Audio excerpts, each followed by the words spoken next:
ও বড় বউ, খেতে বসে গেছো?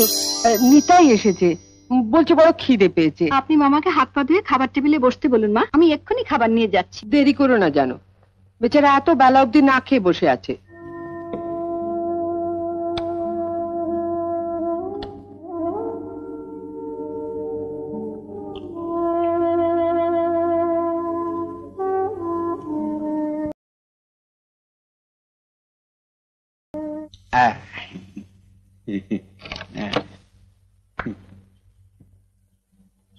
কেমন আছো বড় বউ?